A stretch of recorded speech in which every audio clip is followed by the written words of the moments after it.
In today's video, I'm going to teach you how to contact Telegram support. Before we start, a quick heads up about how Telegram handles help requests. Telegram doesn't run a traditional call center or live chat with company employees. Most user support is handled by trained volunteers, either inside the app or through official web forms.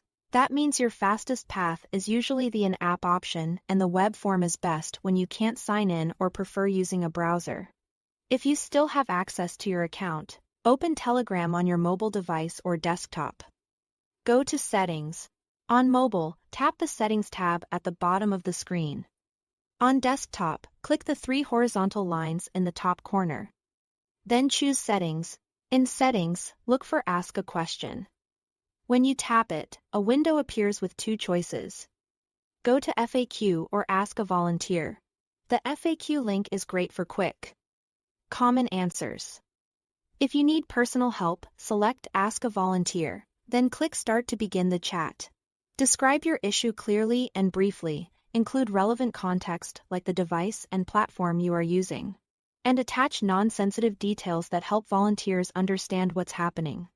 Keep an eye on your Telegram notifications so you don't miss a reply, and be polite and patient. Responses come from real people donating their time. If you cannot access your account, or you'd rather use a browser, use the official Telegram support form. Open your web browser and search for telegram.org/support.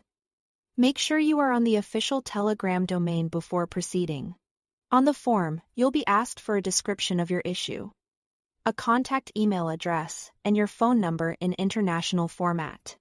That means including your country code and the full number, so the team can identify the account you are asking about.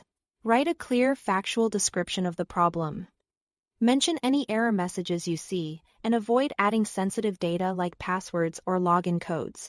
Double fact-check your contact details so you can receive follow-ups. Then submit the form and watch your inbox, including the spam or junk folder, for a response. A few final tips to make this smoother. Never share passwords, one-time login codes, recovery emails, or any private keys with anyone claiming to help you. Official volunteers will not ask for them. Keep your messages concise but complete, and respond in the same thread if you receive follow-up questions. That's it. Thanks for watching.